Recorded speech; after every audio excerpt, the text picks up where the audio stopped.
You might take it the wrong way, but hear me out until the end. My name is Ash Mufareh, and I'm your friend. And I did fail to estimate what we will have by now as of today. I had no idea how big is the gap between what I thought possible and what is realistically achievable. And I did have a plan, and I had you in my plan, and I had you in my dream to kind of empower you and grow with you, and together we succeed and we win. And I failed in the scale of potential that we could achieve by now. And I'm not pranking you. The truth is, I had no realistic idea how far we would be at this moment of our journey. It's far, far, far, far, far, far bigger than I thought. And it's a good thing if you're patient. I did not imagine with things are connecting together now at all levels, and I'm seeing it myself.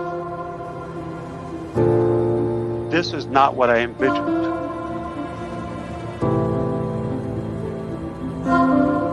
It's a million times bigger.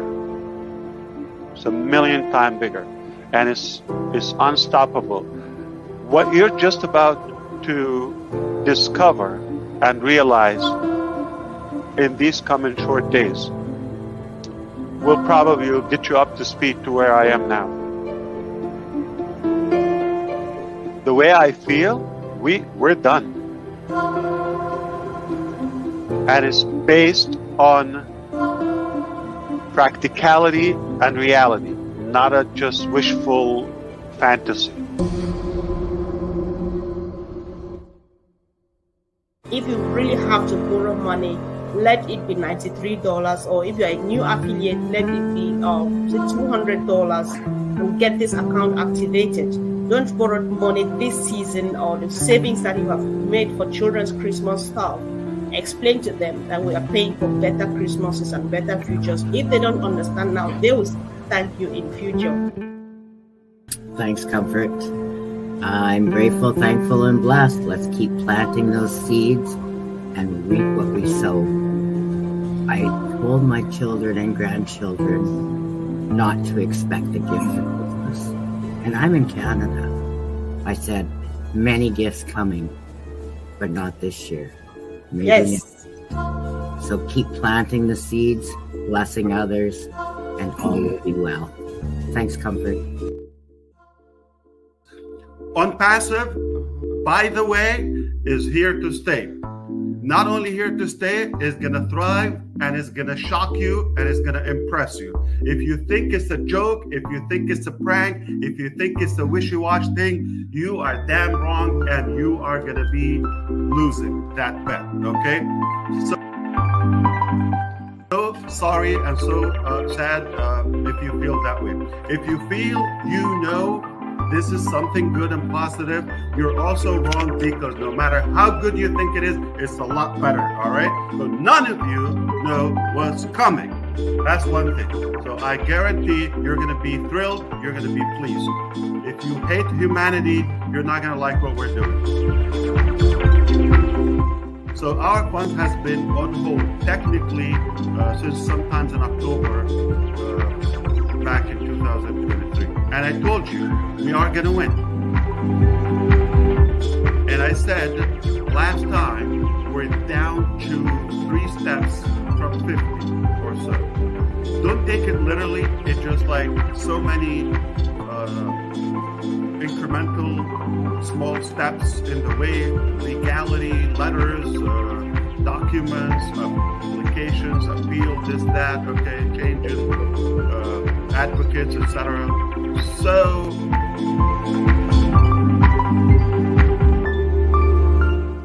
we're down to none. As of yesterday, there's nothing left. And as I told you, we're gonna win. It's our money. Some of it is your money, okay? And that is solved. The money's not in the bank yet, okay? About any day from now on, all right? Not gonna take weeks, or okay, we're talking about days. Any day from this very day, in fact, since yesterday to be very accurate, any day the funds will be hitting the bank, our money, and then we resume what had been a nightmare for me before anyone else, the delay in the payments and the withdrawal. I cannot wait to do that. A big chunk of it is not going to sit at the bank for like 48 hours or at most a couple of days just to do the processing. But listen, we don't try to talk somebody into something, that's MLM. You don't try to hype something, that's MLM.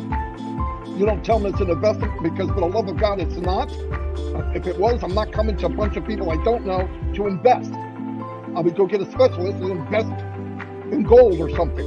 This is a company that, through the grace of God, was built so all of us have a chance to change our lives, and actually on top of it, to bless others. That makes me feel good. Does it make everybody feel good? No. You know the ones that doesn't make them feel good? They're the ones trashing. It's not in them. It never was in them. So let it go. Let it go. But don't let anybody lie. Don't let another founder or anybody that comes in try to say something Onpassive is that it isn't. It's clear. It's 2020 vision. In general, okay, not to be vague or to confuse you, to keep it simple, we are on a track for some major changes to the better, okay? And the reason, because as a brother to all of you, okay, I have been duped a few times. I'm just going to say it, okay, in my life. And I had an incredible reputation in the beginning of this journey.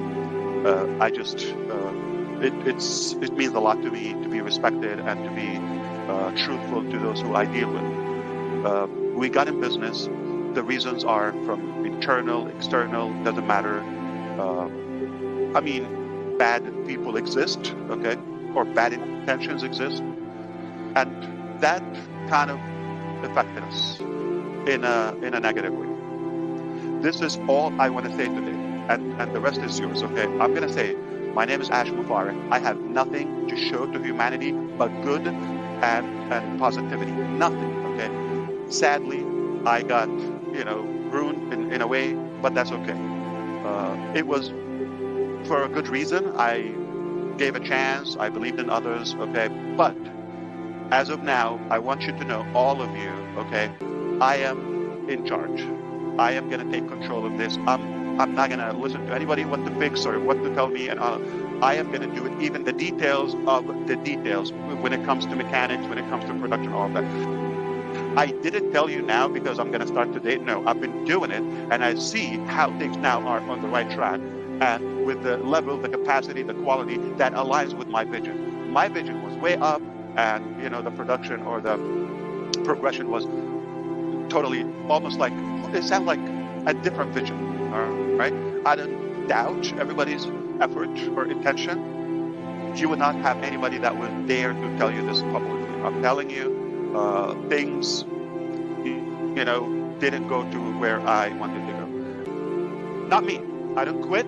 I really believe that I will make a massive change, a positive change, and I'm telling you now, talk to me. I'm not talking right now. I'm not talking about on behalf of Onpassive. I'm talking as Ash Mufareh, your friend, or the human, the person. I'm talking from me to you. If you're listening now or the live recording, I'm telling you, I'm in charge now, not Onpassive, and I will do this right.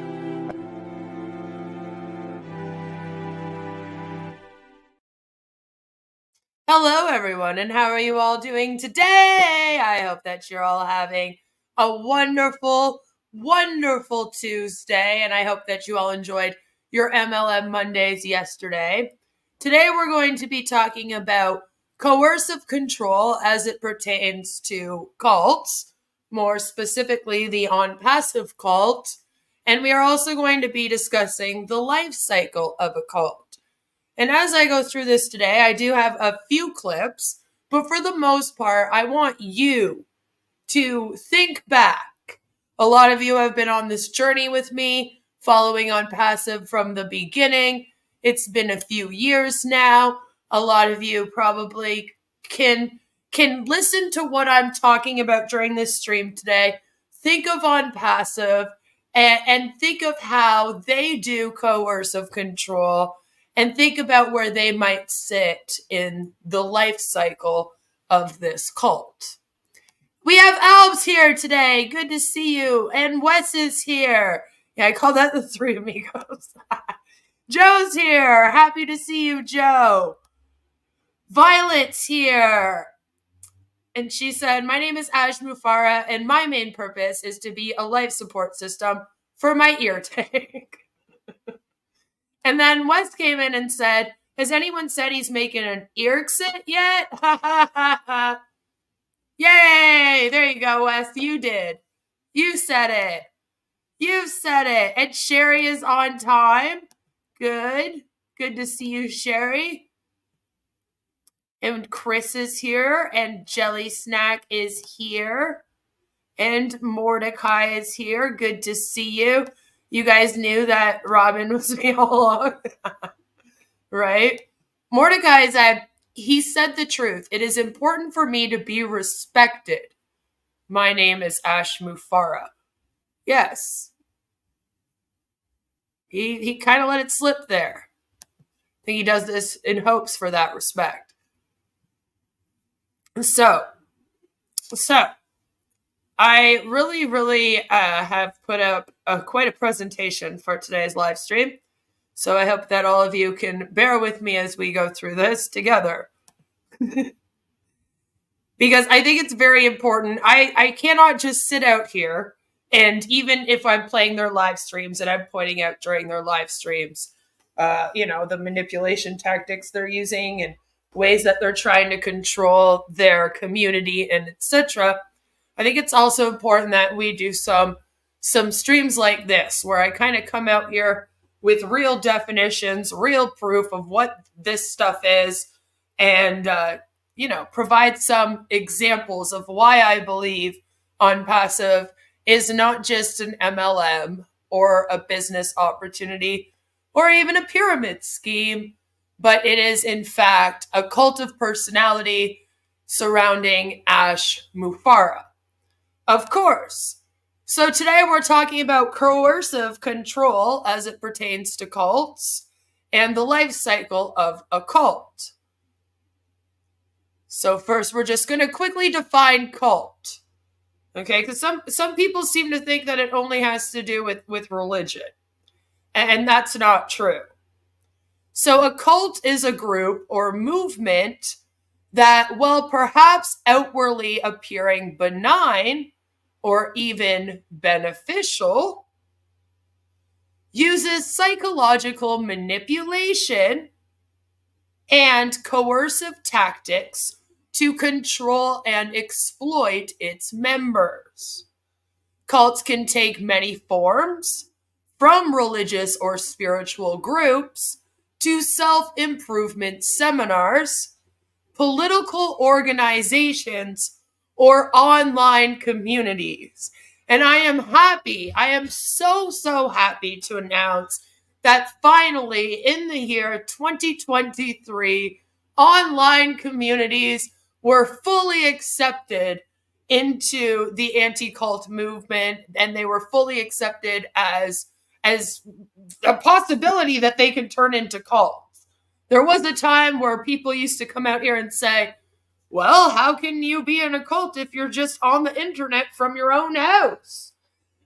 Yeah, well, that's where the coercive control comes in, of course, right? So what is coercive control?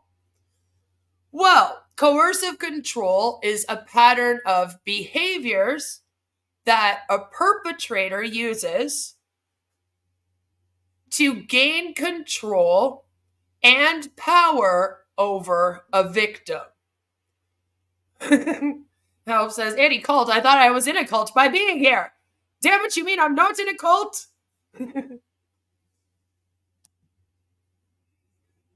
Wes says, it definitely is a cult, and I still chuckle every time an Indian founder pipes up in live chat with Ash is God. Right? Who knows how to translate Ash into English? Nobody. They don't even know. They even admit it. They're like, we don't know what he was saying. We just try to figure it out afterwards. Takes a little while. Takes a little while to sink in, you know? So in this case, the perpetrator would be Ash. But you can also even think of Chris and Marty and Red, or maybe Comfort, or Roblin Live. It's really anyone that is in a position of power over the people in this thing. It involves psychological and emotional abuse, such as intimidation, humiliation, threats, and isolation that creates an uneven power dynamic and erodes the victim's autonomy and self-esteem. Coercive control can be punishable by law, even if it does not involve physical violence. So you may see that in terms of cult leaders being charged. It's happened quite a lot. So now let's just take a moment and talk about the mechanisms of coercive control. Like, how does somebody gain that control over their victims? And this comes very much from like the anti-cult thing. So we're talking mainly cults. And I know it seems weird for me to distinguish in between, but like I said, we're just now accepting the fact that online communities can be cults. So I'm going to be honest, a lot of this going forward, some of you guys might be like, ooh, that sounds a little too much for what's going on over here. But I really want you to think, is it? Is it though? Is it much different than maybe a religious cult on a compound? Just kind of think about that. So, one of the first things that we need to talk about in terms of deceptive, or in terms of the coercive control, is deceptive recruitment, which I would argue that all of the MLMs and many online communities use. So, cults may present as a harmless social club, a group of like-minded friends, a life-changing personal development course, or a spiritual awakening retreat. They can present as a business opportunity that is going to save humanity and the entire world because their CEO was sent down by God himself to do so. You know?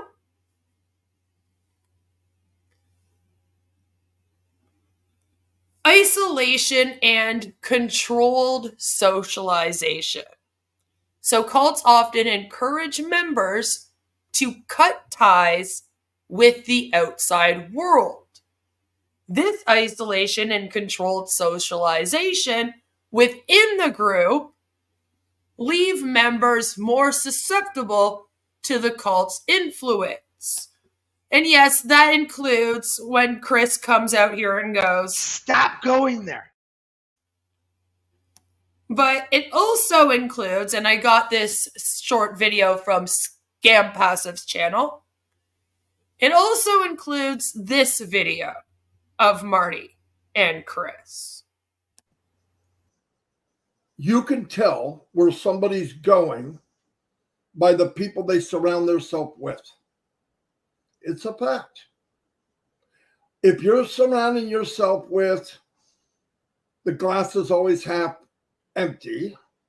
Some of them are even worse. There's nothing in a glass but a desert. Don't believe anything. Don't have any hope. This is life. Doomsday. The sky is falling. Get rid of them. Get rid of them. And guess what? Even if it's family, you can love them, but don't hang with them. It's not good for you. And I'm going to give you a reason. One of the reasons Onpassive is the opposite. We are surrounded by the best of the best. Besides Chris Johnson, there's thousands and thousands of people that I see every week. I would give them the keys to my home. And it's really nice hanging with people that believe in dreams and life could be better. And on top of that, our CEO has built a company from conception with heart. He surrounded himself with like-minded, caring people. And you don't have to believe me. Come look at what they've done up to this point for people in a company and for complete strangers like myself to begin with. That's how much they care about humanity. They have a secret sauce. By the way, it shouldn't be that secret. They are their brother and sister's keeper. They believe in lifting people up. Not just a hand down to pull you up. When they pull you up, they lift you above themselves. That's where I want to be. That's who I want to be with. If I have a brother that's a jackass, I love him, but I'm not spending too much time with him. Sorry. Yes, we're related, but life's too short. And I just looked at my hourglass. There's a lot more sand in the bottom than there is at the top, okay? So that was Marty DeGarmo a couple years ago telling people that they should cut off their family members, even if their family members are not into Onpassive. So that just goes to show you that they are doing isolation and controlled socialization. They're telling people if they're not in Onpassive or they don't believe in Onpassive, cut ties with them. And they've continued to do this since. There's also induced dependency and a manipulated worldview. Okay? Cultures create a sense of dependency by dictating every aspect of the member's life, from personal beliefs to daily routines. Like go to webinars every single hour of every single day. Fear and guilt. Cults often use fear and guilt to manipulate members into compliance. They may warn of dire consequences for leaving the group, questioning its leaders, or failing to live up to its expectations. And now I just want to talk about the common stages in the life cycle of a cult. But before I do that, I just want you to hear this one video that I think kind of shows how they've created this weird echo chamber world for themselves where they believe that Ash is this fabulous person that's, again, sent from God, here to change the world, to the point where they'll even say that he can cure ailments. The question is, when was it during this journey of creating this amazing company did you realize that this is more than just a company? When did you feel it became family and a movement to change the world? The exact moment, I don't know, Robin, forgive me, maybe a year or plus, a year plus in the game, I knew this is not a business. No way. It's not a business. And then if you ask me now, I cannot stop it myself. Trust me, I cannot stop it. We've Not talked just about the this. ecosystem. That's right. We've talked a little bit about this in the past, that I feel that with your experience, and this is my opinion, your life experiences, everything that you did, everything that you accomplished, could only lead you to this. And I'm piggybacking on Marty's question to you, because you dreamed this in your way to be able to help and do what you wanted to do to improve life for people and improve circumstances. And you've created that, you've done that. And I fully understand and am in complete agreement with you that it's a feeling beyond ourselves. It's not just instinct, it is a feeling of absolute out of body God, whoever one believes in, that Sure. directs as well. Because I know that I dreamed Onpassive. And I've said that to you.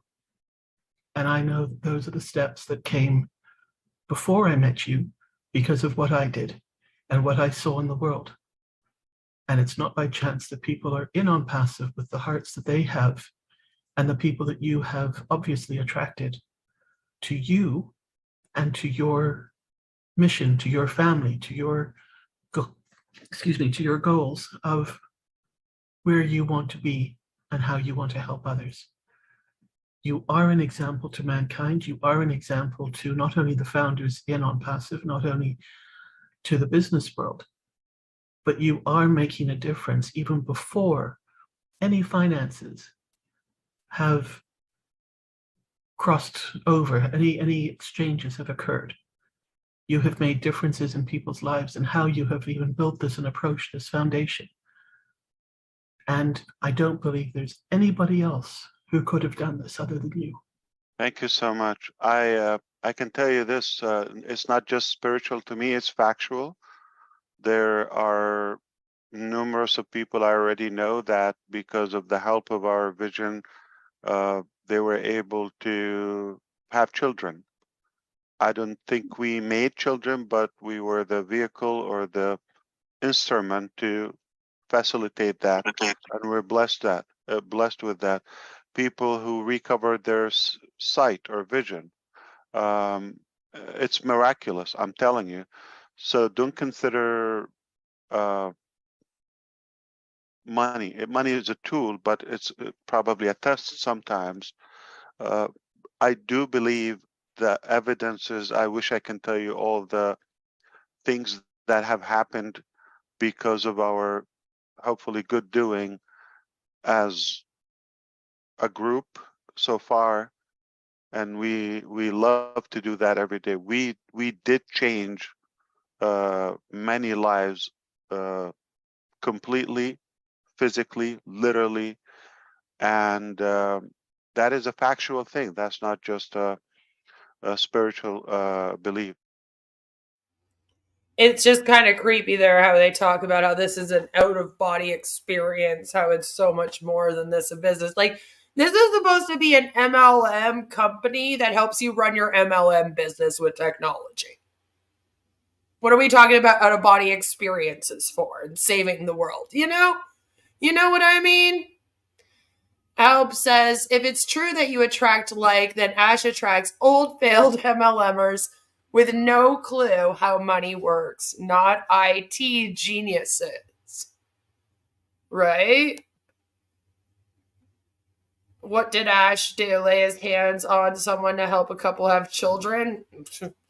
If you listen to him, he would make it seem like he did, for sure. So, all right, here's the thing. There are 12 stages in the life cycle of a cult. Okay? So it starts at the top there with the big idea, love bombing, a new life, growth, rites of passage, isolation, hate bonding. traitors, witch hunts, persecution, paranoia, attack, and final conflict. I'm going to go through all of them with you now. And I want you, while you're listening to this, to just think of Onpassive. Like I said, a lot of you have been here since the beginning. You've been here watching this thing going on since 2019, maybe even before I was. So while I'm going through these, I'm sure that you will be able to kind of think back in your mind as to, I think that back in 2020, when this stuff was going on, that's when they were in their growth era. And I really do think that as I read through these, you guys will be able to do that. And I want you to kind of test yourselves with it. I'm testing you. All right. And in the chat, kind of take a little guess. Be like, hey, maybe they were in that stage when this was going on. Or, I seem to remember a time a few years back when this was happening. I think that was the love bombing stage, Let's really go through it. Ash Mufareh says, I am not liking this. Stop it now. It's a good thing I don't answer to Ash Mufareh.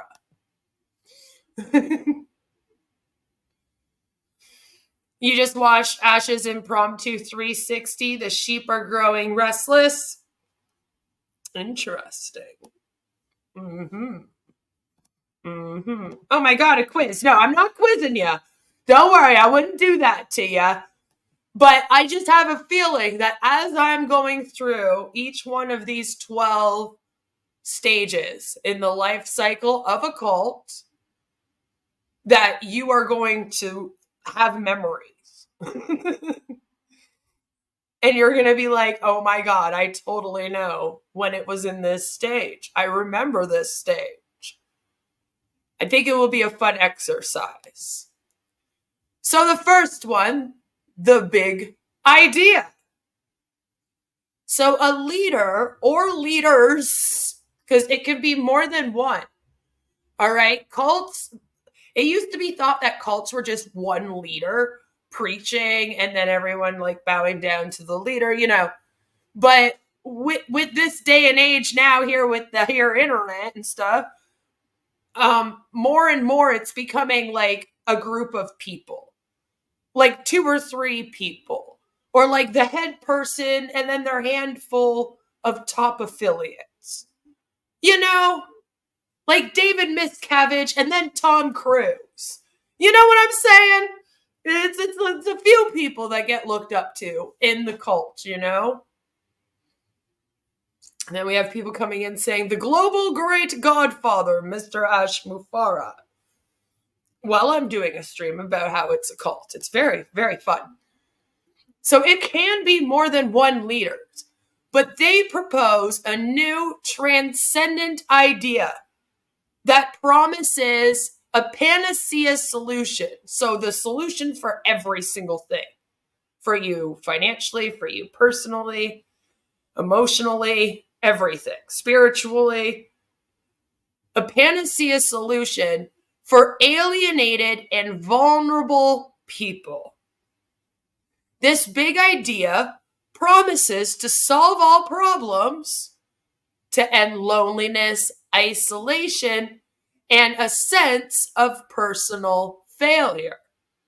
Like maybe they say something like, I'm Ash Mufareh and I'm sent from God to change all of humanity and teach the world how to do business with heart instead of business to make money.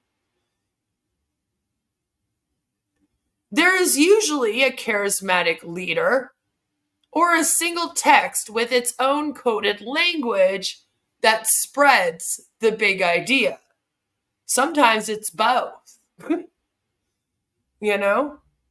Sherry says, to be honest, when I first heard of Ash Mufareh, I thought he was an older Gandhi figure. You would think, with how they talk about him, right?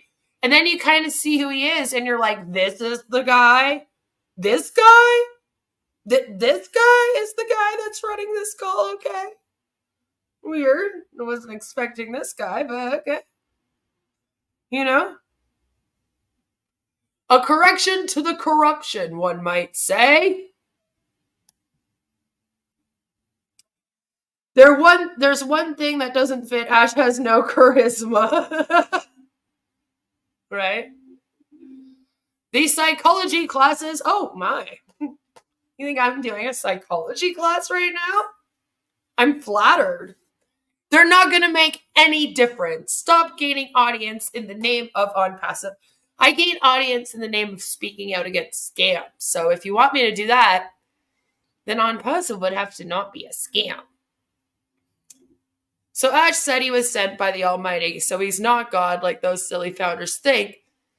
He's only the Christ. He's like Jesus, you know? God sent down Jesus because Marty and Christine think that they're all Christian. God sent down Jesus to die for our sins, and then he sent down Ash to fix the business world. You know, priorities. Why would we fix homelessness, hunger, even like crime? You know, like why do that? We really need to make sure that businesses start working for heart and love instead of money. You know, instead of money. So oftentimes these culty communities, even the religious ones, start off with a big idea. It's like, if you join our religion and you pray to our God, then they will bless you, right?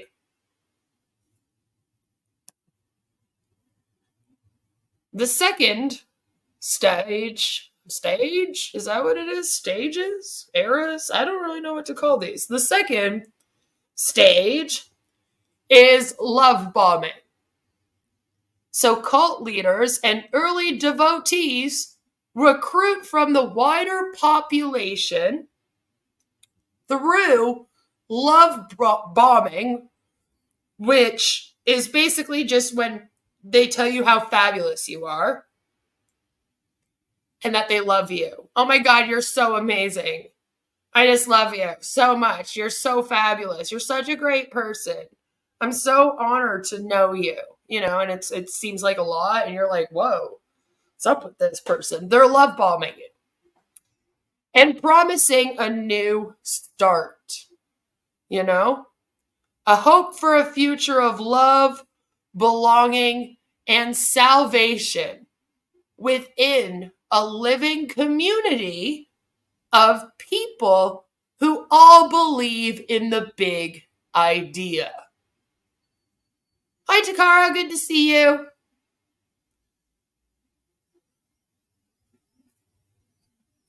Joe says, no charisma. That's the one thing that's gotten to me. I wouldn't follow Ash to the bathroom, let alone give him money, right? Right? Says, Onpassive will fix all those things. That's what I think every time I see 20 to 30 of them sitting there on Oron. Man, this is the crew that can solve homelessness and hunger and save the entire world and fix corporate America. You know? Me too, Alves. I just look at them, I'm like, yes, this is it. These are the people that are going to save the world. So many groups have tried and failed in the past, but these people on Oron, they're going to do it. Don't talk about our first deal. So again, as a new recruit, right, you become one of the chosen to whom the truth is revealed. You are loved and saved. And you'll see Ash kind of doing this in the sense that sometimes he'll be like, I'm not supposed to tell you this information. I don't know if I'm supposed to say this publicly. And then he like basically just verbally diarrheas everything that's going on and everything he thinks about it. And it looks like he's not actually gauging the information he's spitting out at all, you know?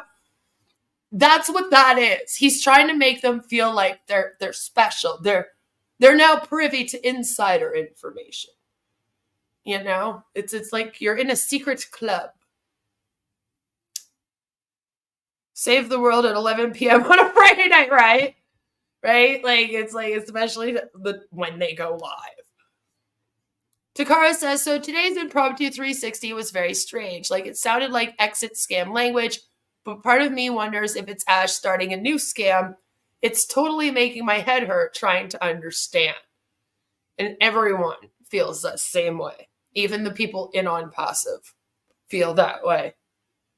They want to blame us because, like, the people that watch Ash's last few streams are saying it sounds like he's leaving us. And they're like, oh, those haters, those women, damn bimbos, putting that in people's heads. But I'm like, no, it's what he's saying that they're interpreting. Like, it's tell him to speak better. I don't know what you want. Like, and it's just, it's getting like, literally like creepy almost.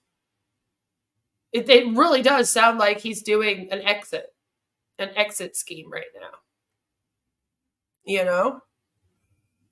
It's like, don't blame that on me. Tell him to not sound like that. You look at them the way you look at the crew in Armageddon. They're going to save us all. Hey, wasn't that Ben Affleck? You don't come for my Ben Affleck like that. The love bombing is heavy and Onpassive. It is, though. It really is. And it's not just for Ash. I know we talk a lot here on this channel about how they all come on and they all praise Ash. But it's also like amongst each other. Right? Like Marty will be like, I love all of you so much. You couldn't be anything without us. I love you so much. You're like, wait a minute, what? Is that what he just said? Yeah, it was. He said, Onpassive is your only hope, but don't worry, because he loves all of you. So you better hope it works, I guess, huh? So the second phase is love bombing, and it makes you feel like you are loved and saved, which is how a lot of these people in Onpassive are feeling and have been feeling, right? They'll even say, Mr. Ash Mufareh is here to save the world. Blah, blah, blah, blah. And you're like, no, he's not. Stop it, you know? Number 3, the third cycle, is a new life. So new recruits are inducted into a secret language of signs and symbols.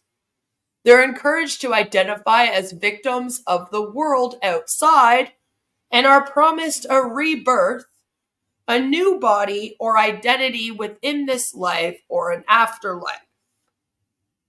Think of it in Onpassive as you're promised generational wealth and to have all your problems fixed. Recruits are taught to see the world as black or white, good or evil, us versus them. And this creates tight group unity, which is enforced by rote learning of the cult's slogans. You know, like, do or die, in it to win it, the correction to the corruption, etc. These beliefs are often illogical as a test of true belief. Again, like what we heard Ash and Robin talking about a little bit ago. New recruits experience euphoria as part of a chosen, secretive group. And they all do kind of have this, yeah, you're on the inside, especially if you go to trivia night, right? You know? He used all these catchphrases in his previous scams, probably. Oftentimes, if it works in one, why not just carry it on over to the next? A lot of them are stolen from other things.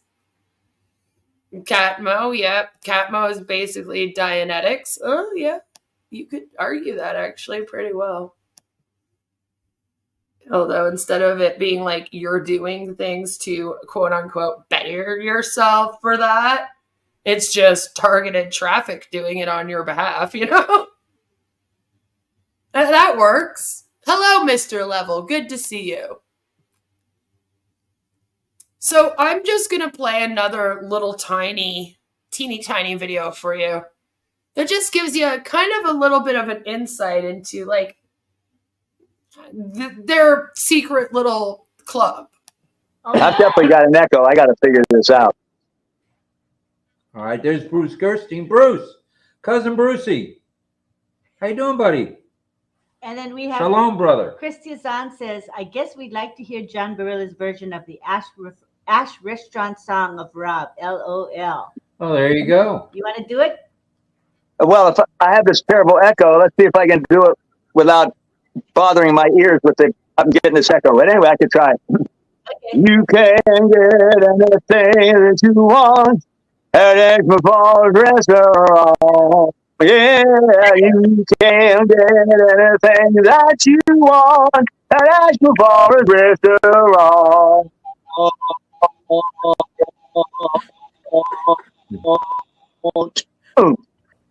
Are credit cards being accepted yet? That is a negative, Greg Hill.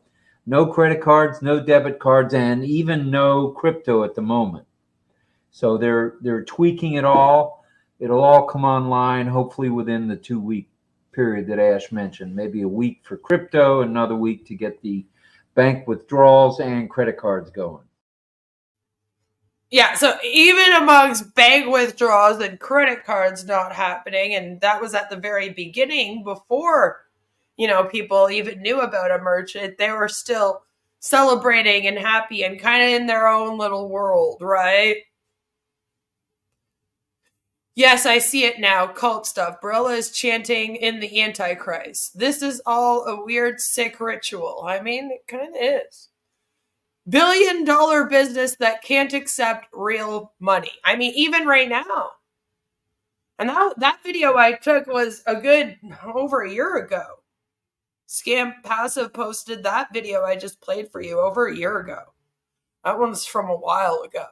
And even then, they're like, oh, well, you can't, you're not going to be able to spend money here and you can't spend crypto, but you can have whatever you want at Ash Mufareh's restaurant. You're like, what is wrong with you people?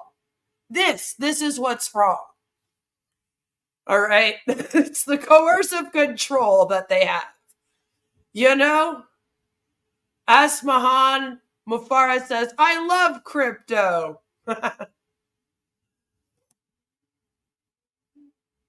Are these? No, I'm a reptile. I'm a lizard person. Don't tell anyone. Don't tell anyone. So that little video, though, to me was just kind of a good little example of kind of the euphoria that they experience as part of this chosen secretive group. Because, like I said, even in a time where they're like, I know we're supposed to be making money right now, but our business can't accept any kind of money right now. They're still like singing and dancing and celebrating. When the rest of us are looking at it like, geez, how is this thing even going to work,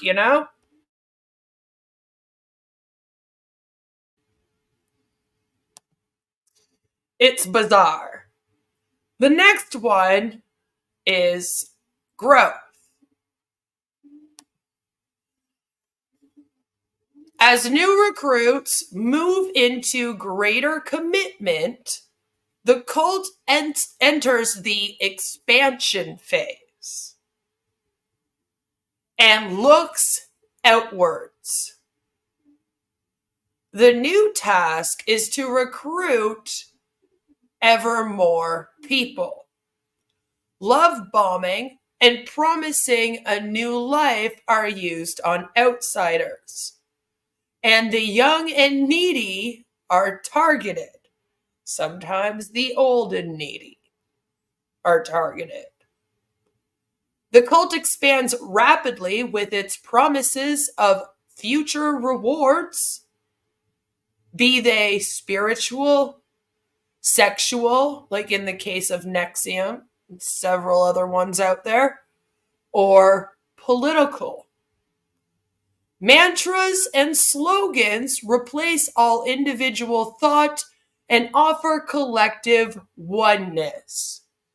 And this is when they ensure that they are also policing language. Things like, ensure that you type Onpassive in all capital letters, or say apples instead of money, even though now they're like, oh, well, who cares? Just say money.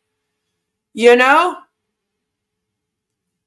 In this world, you can't get the big money without selling yourself. Maybe not. Maybe not.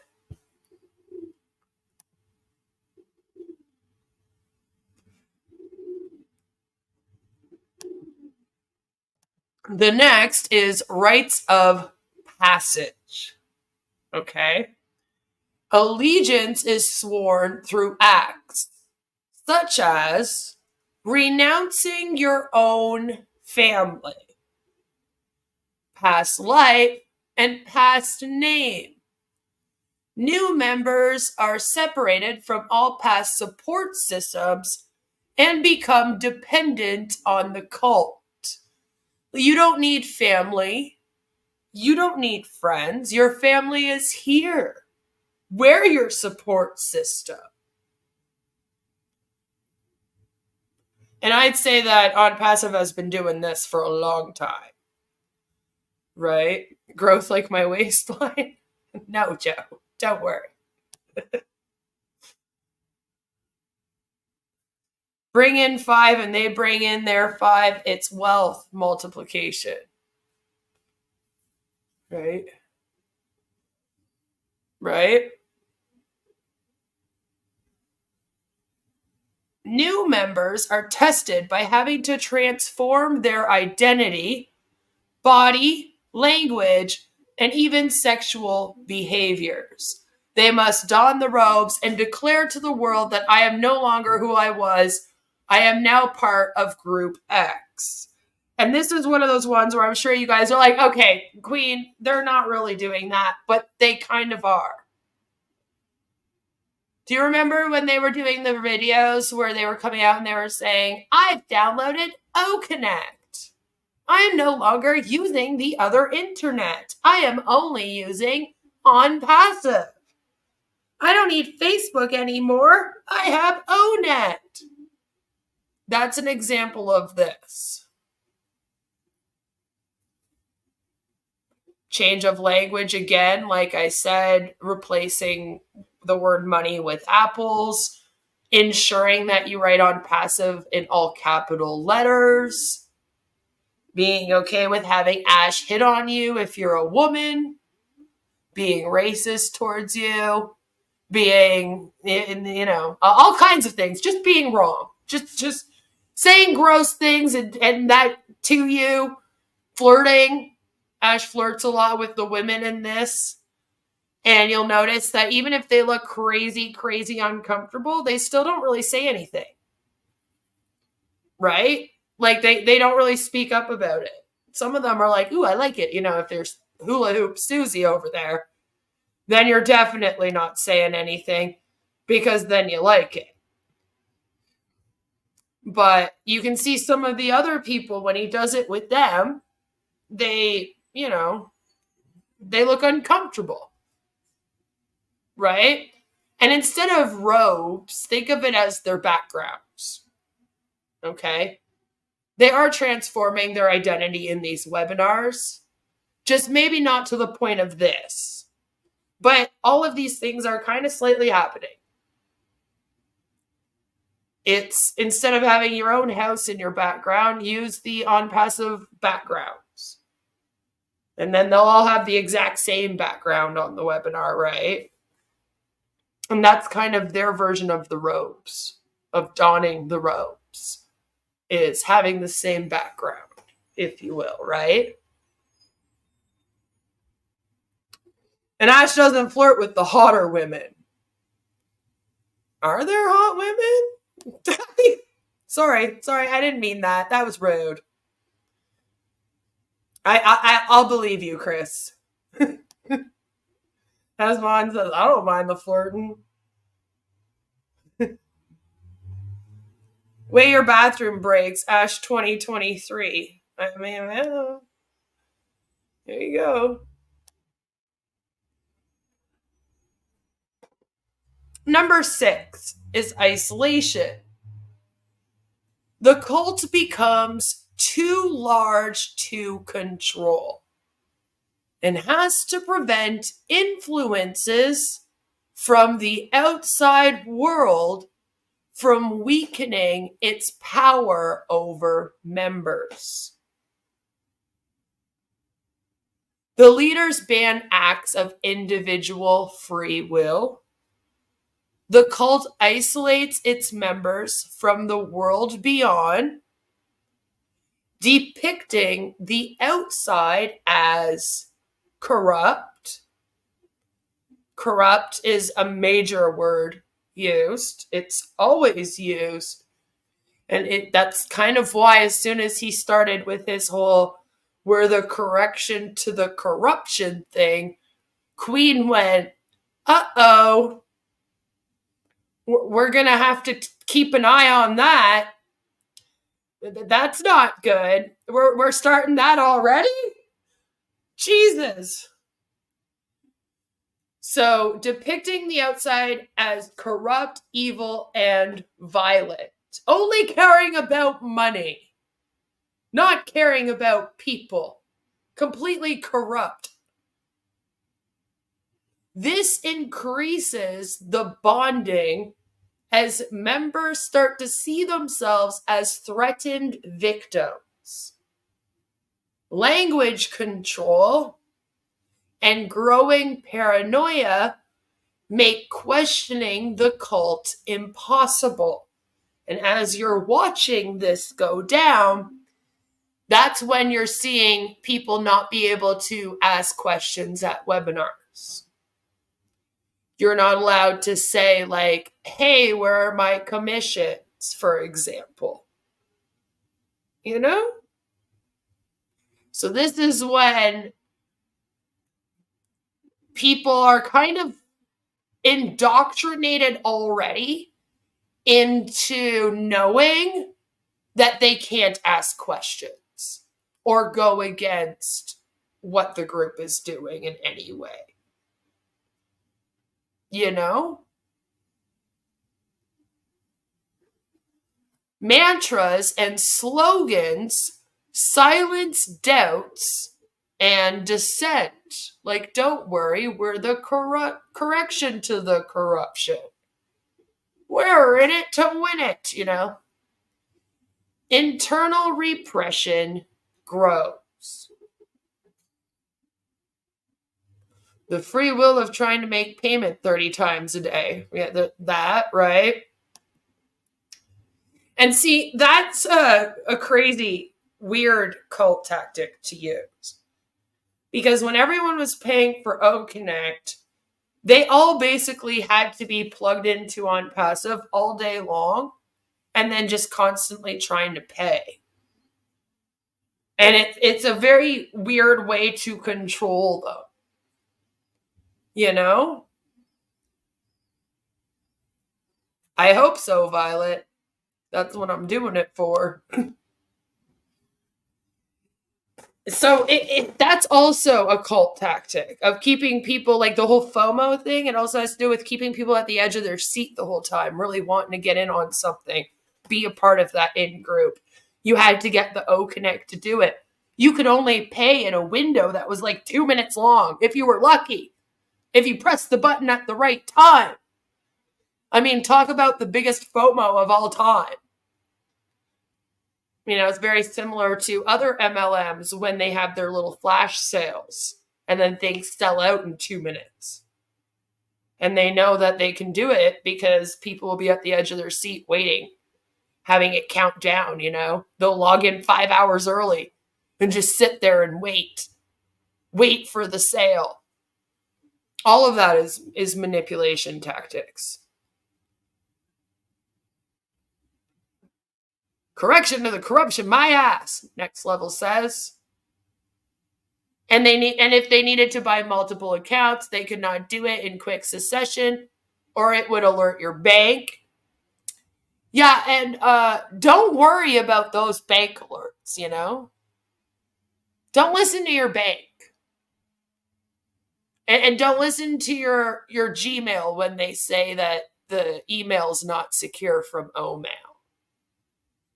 Listen to what we tell you about it instead. Does Ash get a matching pedicure? Probably. Remember the days of keeping the back office hidden because there were no products in it? Uh-huh.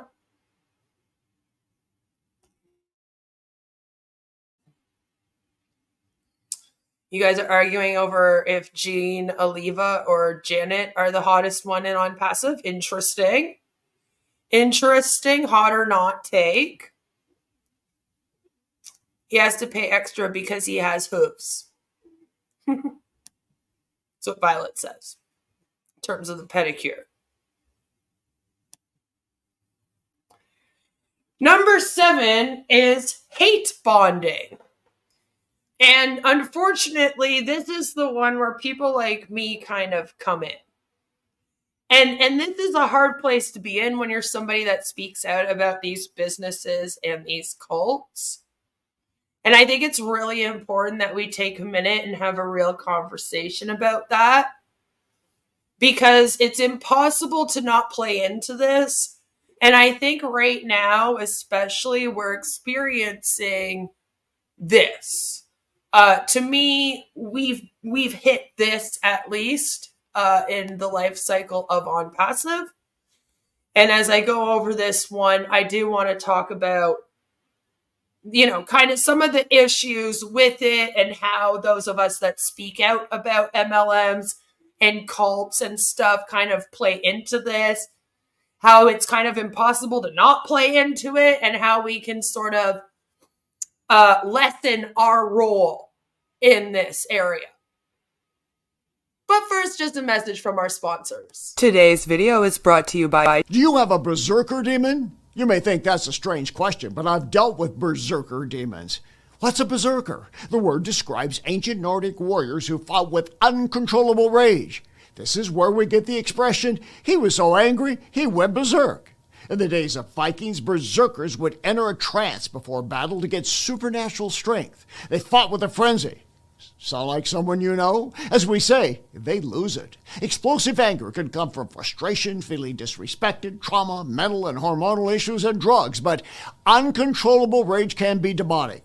As an exorcist, I've dealt with berserker demons. If you've got one, you'll need more than anger management therapy. You may need an exorcism of a berserker demon of anger. That's inhuman. I'm here to help at boblarson.org.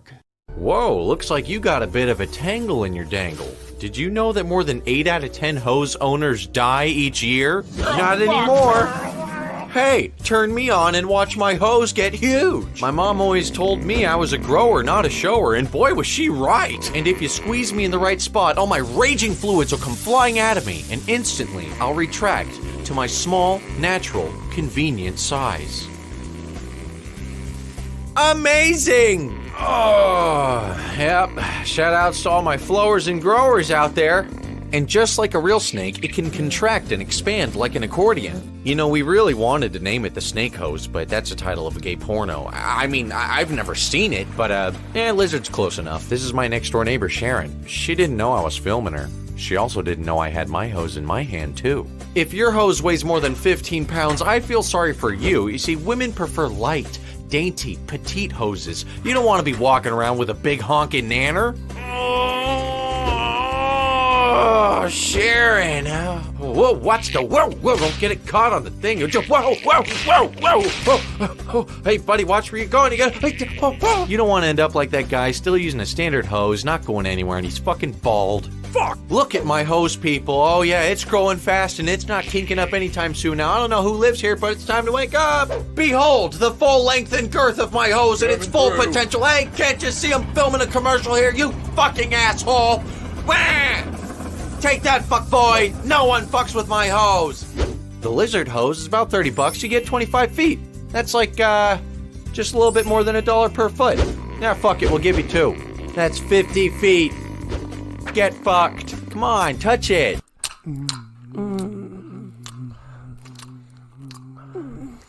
Wait, do you have a condom? You don't have one somewhere?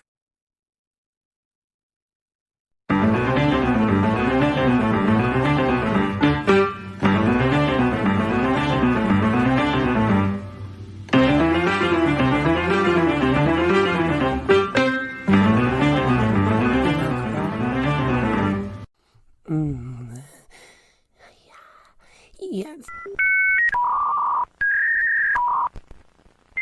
Oi, excuse me there, sir. Do you have these directions? Sure, you just go down that way and make a turn. Don't let her know that your dinger is almost a no-go. Get Tiny Dinger condoms to you discreetly. It's very important to choose the right size, so make sure that you get your tiny size. Don't be caught without a condom. No, no, no. Get Tiny Dinger condoms, a YouTube streamer's favorite brand. Located at your local CVS pharmacy, Rexall, Shoppers Drug Mart, Walmart, and in your favorite streamer's nightstand.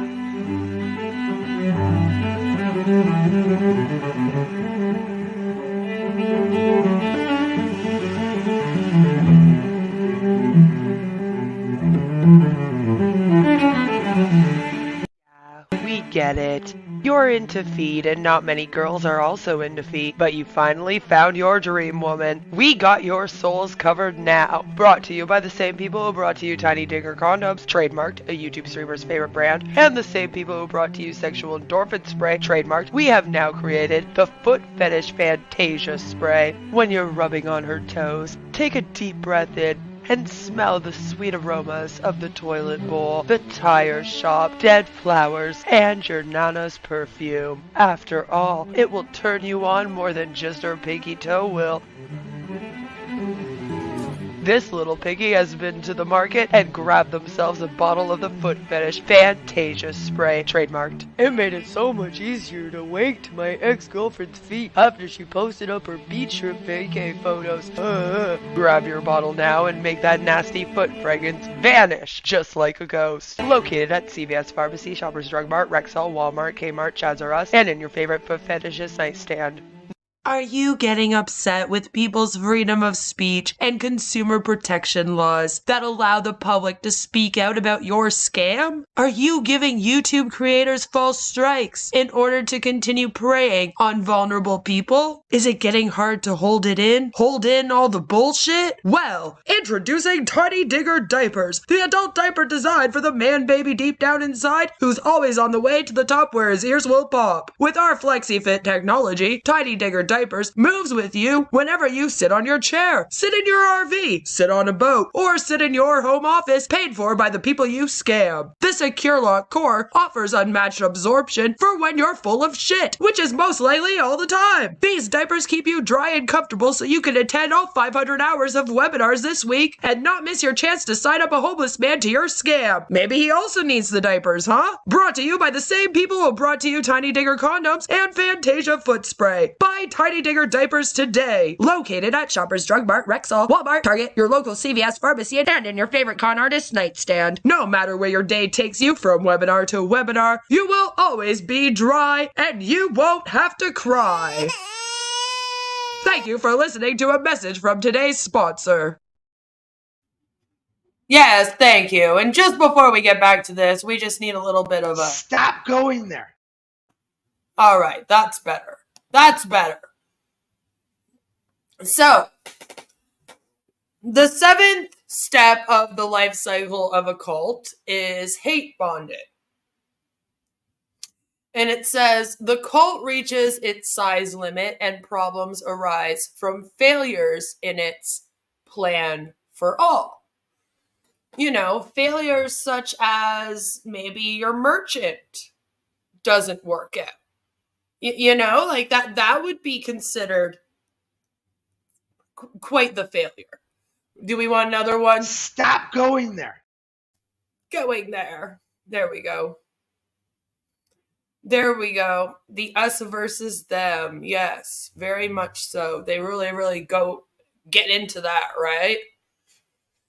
So, as with most cults, because of the fact that most cults are based on things that are not true, all of them kind of hit a point where there's failures in their plan for all. You know, for example, a doomsday cult will say the end of the world is coming in 3 months, and then the 3 months arises, and of course the world doesn't end. So then they have to come up with a reason why the world didn't end and come up with a different date. You're seeing very similar with Onpassive, although instead of it being a doomsday cult, and they're talking about, you know, like, oh, the end of the world is coming, it's we're going to launch to the public. And that has failed on numerous occasions. And now we've hit a point where it's really failed. You know, they're in a situation where I don't really know where it's going to go from here. Like I said, I don't think much can really happen now until the SEC litigation is taken care of. So they might kind of be in this weird failure standstill, at least until June 2nd, 2025, which is like a year away, you know? Because the issue is whenever these cults reach this hate bonding part, they can never admit their errors. They can never be like, oh, well, we got it wrong. The end of the world isn't coming on that day. Or something happened and I won't be able to pay you any day now because the merchant took the money off hold. All right, it always has to turn into something else. But this starts to feed on hatred of the outside world. It involves rituals of hatred, building deeper unity of the persecuted. You know, like how Ash claims that there are people out here that are trying to stop him from being successful. He really wants people in Onpassive to believe that they have this amazing idea for this business and how to run businesses. And corporate America does not want their idea getting out to the public. Because if it did, it would end corporate America. Because nobody else has ever thought of running a business with heart that is just about helping others. And so they're really trying to stop him. And Ash tells them, like, the merchants are trying to stop me, corporate's trying to stop me, the laws and regulations are trying to stop him. You know, he claims the SEC is just going after him to try to stop him from being successful in this. It's not because he broke the laws and regulations and didn't register his securities properly and was selling nothing basically to people. No, has nothing to do with that apparently. It's they heard about him and his business opportunity and they were like, we got to stop this right now. This man's going to take over the world and he's actually going to stop people from being homeless and hungry and poor. And we cannot have that in corporate America, which if you would just take 2 seconds to think, corporate America thrives more if people have money. Okay? So technically, if this thing that he's talking about was possible, we would have done it already. Okay? Like, I don't know what more you want me to say. Corporate America does really, really bad during a recession, guys. All right, during recessions, corporate America, believe it or not, is not popping off. So if there was a way to ensure that everyone would have money at all times to spend in corporate America, I'm sure that we would be doing that. It's just, there's so many layers to this and so much. And I'm sorry, but unfortunately, Ash Mufareh is not the one that has the answer here. It's going to take someone a lot better than him. If we're going to have one person show up, it's not going to take one person. It's going to take all of us, which is kind of what he uses, right, to keep people in this. There is usually one stratum of society that is the target of all the hatred. And they might be given a coded name, like the naysayers. There's a reason why we start going by the naysayers over here. Because they just randomly started going, the naysayers, the naysayers, the naysayers. So we became the naysayers. We went from being bimbos to naysayers. Maybe we're moving up in their world. I don't know. And members are encouraged to share their hatred in ritualized forms, such as reporting channels, reporting commenters.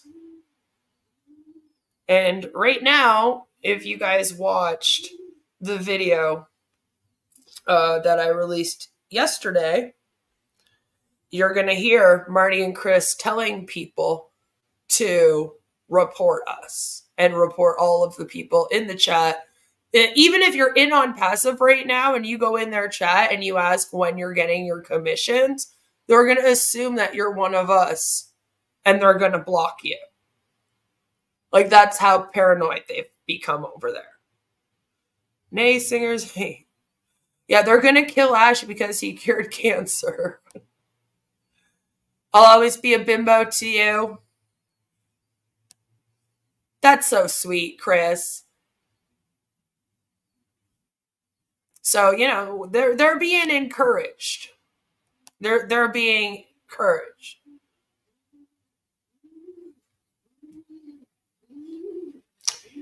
Now, the thing about this sort of area, sorry, I shouldn't have gone to the next slide.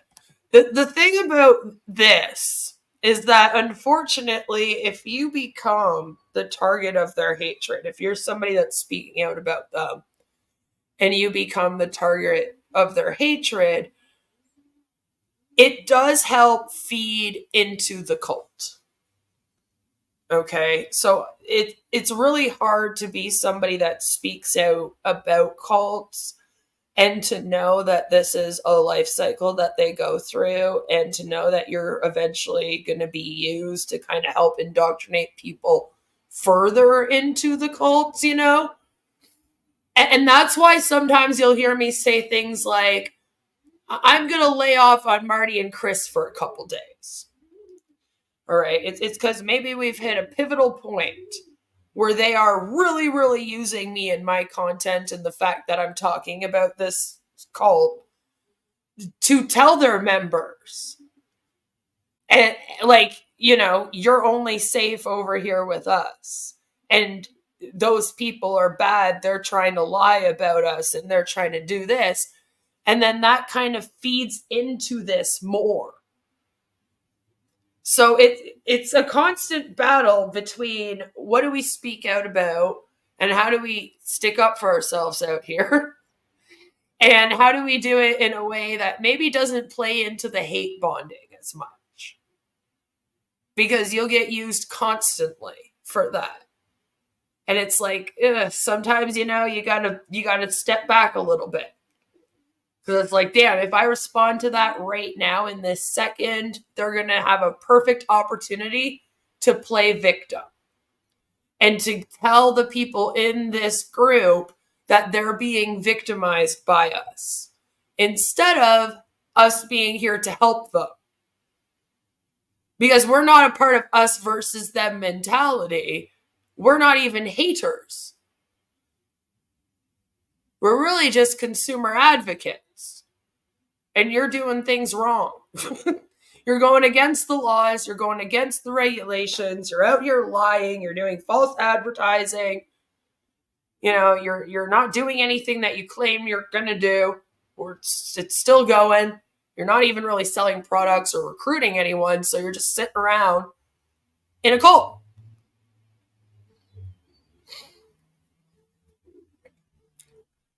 So it's kind of hard, especially when you get into the next stage.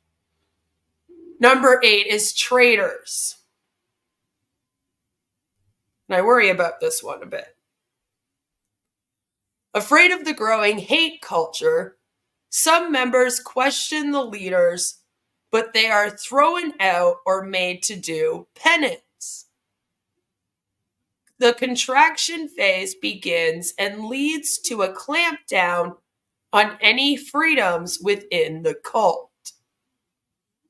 It's like, this person went against me. And then that person is used as an example of what you shouldn't be doing and why we need to restrict freedoms more in the cult.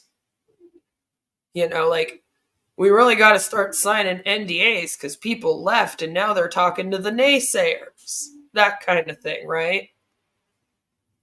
In the face of internal persecution, a senior member often leaves and becomes a traitor.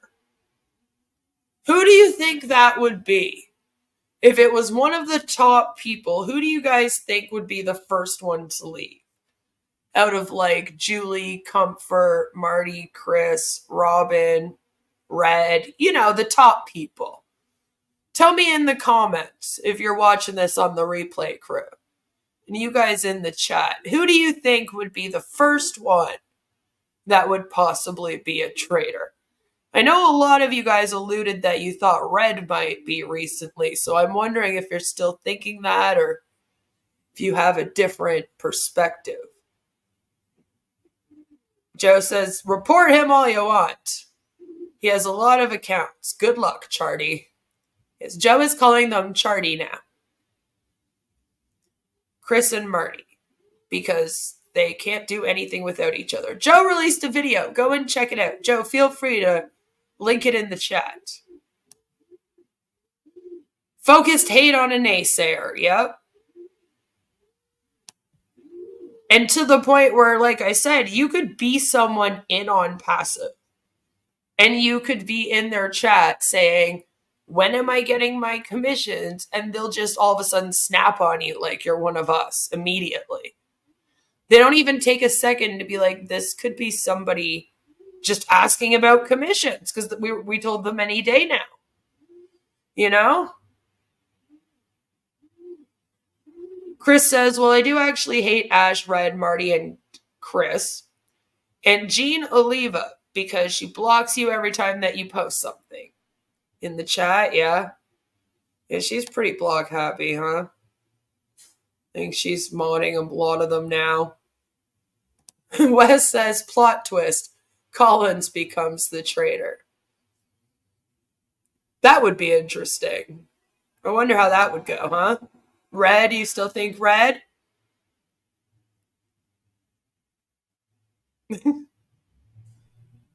Sherry is going to bring the whole thing down, yeah? She's going to be like, listen, they told me that tracker was for tracking my kids, and I can't track kids with this. I don't like it anymore. Oh, okay, Joe. I think I shared it. Joe recently did a video where he was talking about how... All right, have fun. Where he was talking about how... one sec, guys. Sorry, I'm trying to see if I can get the link.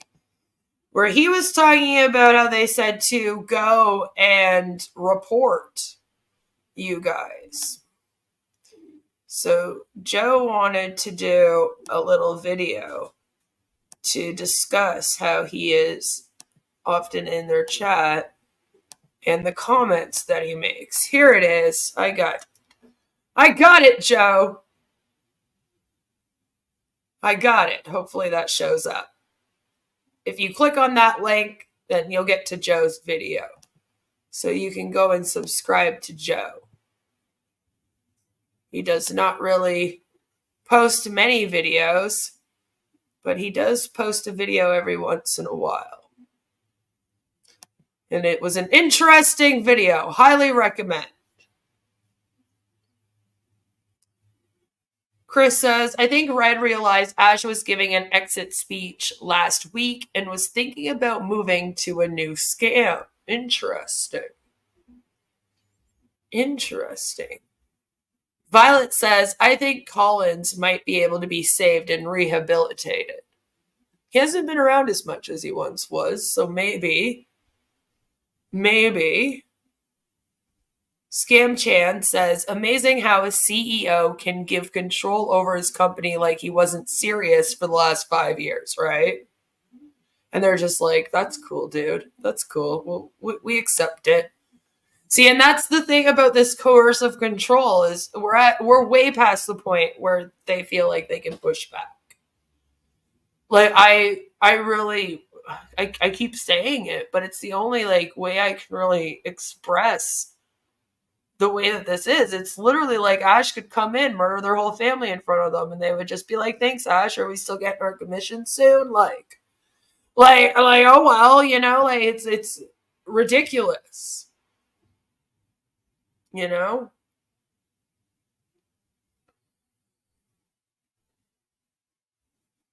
So a lot of you guys still think Red. Collins is an interesting one. I feel like out of most of them, it might be Red. Maybe Julie, if her family kind of gets to her a bit. That would be interesting. Halep says, it's also amazing that Ash has been working 24/7, 365 for 6 years, but somehow someone else was taking over Onpassive. Yeah, I don't understand. I'm still trying to figure that out like you guys are. His whole I'm taking back Onpassive thing was very bizarre. I was like, I didn't know that you weren't in control this whole time. So I was expecting more people to wonder about that. But it says here, you know, since they keep asking, why isn't anyone leaving? Yeah, Marty. Why isn't anyone leaving? Well, gaslighting, peer pressure, and groupthink prevent others from leaving. A few are helped to leave the cult by family members, which is why I say, if you are a family member of someone in a cult, the best thing you can do is just keep contact. Don't let them isolate from you. Even if they seem to want to, still check in. Still send them a message every few days or so. Just being like, hey, just wanted to see how you were doing. Like, do not give up, because just staying there really will help. In case when this life cycle happens, they need to reach out to someone. It's usually the family member that did not give up that they reach out to. That's who they'll reach out to. So that's why I say, don't let the isolation happen. The cult's constantly going to be like, you know, push away. You don't have to support what they're doing at all. You can be very much like, I do not support what you are doing at all, but I'm still here for you. I think you're in a cult, but I'm still here for you. Just wanted to let you know, it's been a few days since I spoke to you, but I'm still over here. I'm still here when you need me.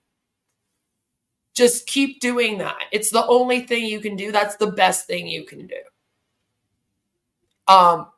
You know, you could try to reach out with a cult deprogrammer and try to get them out. But in my knowledge of that, a lot of times a lot of those people end up going back in. It sucks, but you can't force anyone to do anything. It's very much like getting someone treatment for an addiction. It's like, you know, you could force them to go to rehab, but then as soon as they're out of that rehab, they're probably back out using. And I say that as a recovered addict, by the way. It's not until they are fed up with the lifestyle and they are like, that's it, I'm changing my life, that it happens for them. A lot of people have to reach rock bottom. Sometimes, by the way, I don't know if I said this or not, this isn't in exact order, okay? This isn't like 1 happens, then 2 happens, then 3 happens. All right? The life cycle, although this is kind of the way that it goes, right?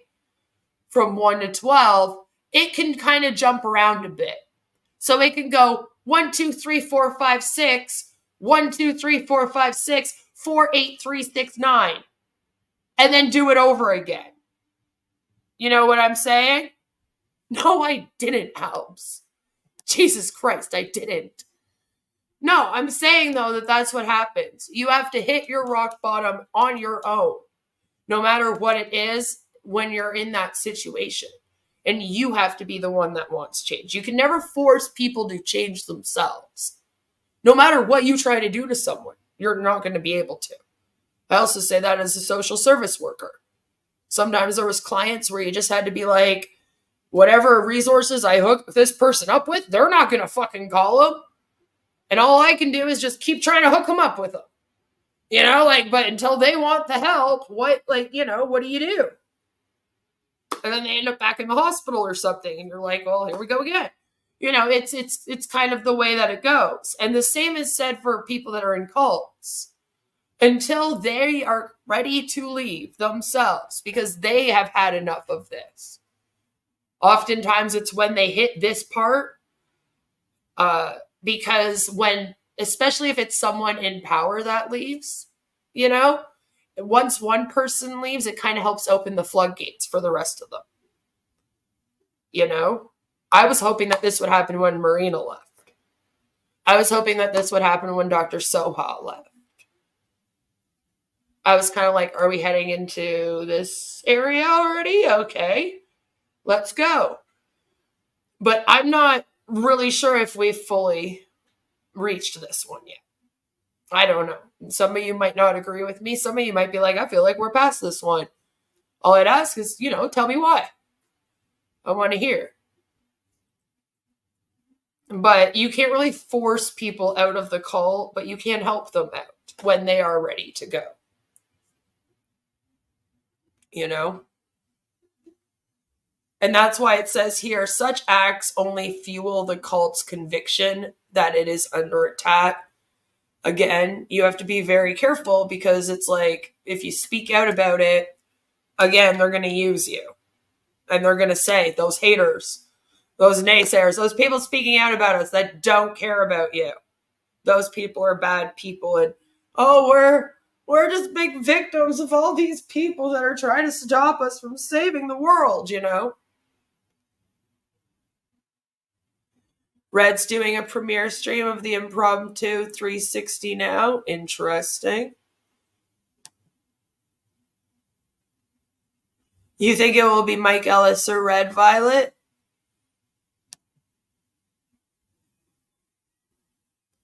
I'm waiting for the founders to point fingers at each other. Yeah. That'll start happening too. Especially when this thing, if it ever does launch and people start recruiting and making money off of it, I feel like that will happen very, very quickly. Because it's not going to be equal like they claim it's going to be, and that will help. That will cause a lot of tension inside their group. You know? They're sort of delicate. But you always have to be kind of aware as you're speaking out about these groups that, they are going to try to use you to fuel the cult's conviction that it's under attack. And that's why I'll sometimes be like, we're not going to cover Marty and Chris for a few days. Because they'll be doing that. And I'll be like, I don't want to give them a reason to do that for a little bit. Because fuck them. Okay? Fuck them. You found a pirated live of the 360 and Jelly was on there? Awesome. Fun.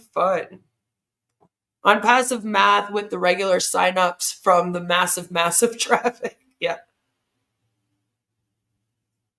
Anyone hazard a guess who is really pulling the strings? The Dubai Mafia? I mean, I kind of already said this, but I was wondering if it was Muhammad Kamal and Dr. Susan. I was wondering. I've already put it out there. I guess we'll have to see. Number 9 is witch hunts. This is kind of what you guys were talking about. The founders point fingers at each other. Like Scam Chan said, that's kind of this part.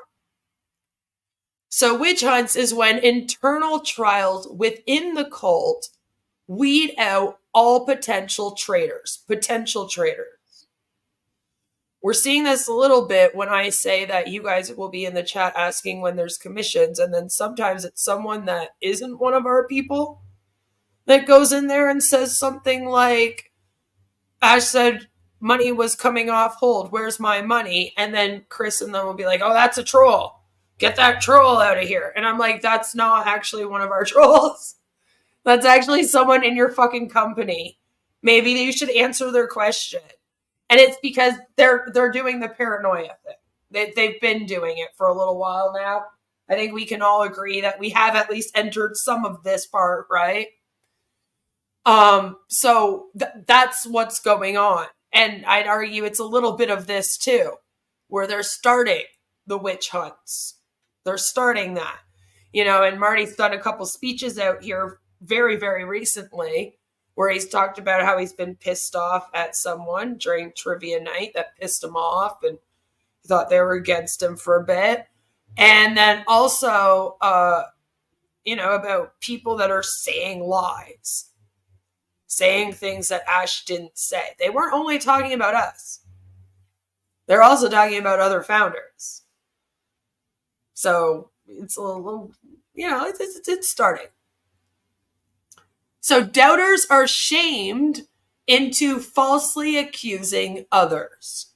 The remaining members are forced into committing acts of personal supplication that might be sexual or involve body marking, self-mutilation, or a pledge to transgressive acts. In the case of Onpassive, it might look more like accepting whatever Ash says and pledging to stay plugged in. Luckily, we don't have any self-mutilating or anything like that we know of. Hopefully they don't all start branding each other out here like Nexium. They do, then I'll be sure to report on it. A common test of belonging involves committing small crimes against the hated world beyond. Like falsely copyright claiming them, reporting their channels down.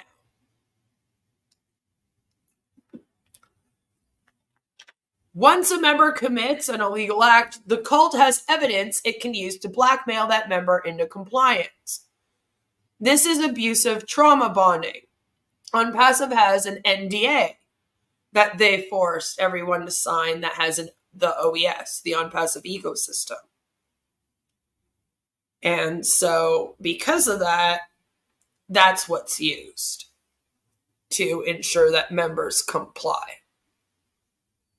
Jelly says, I feel like there's a lot going on behind the scenes, like money exchanged and such.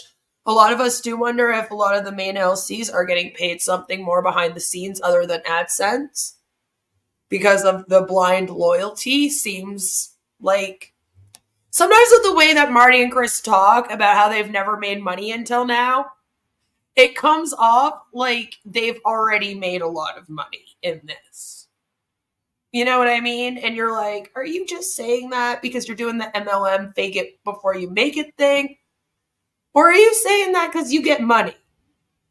Like Ash was kind of giving you some money over here. Because we already caught him giving super chats to them.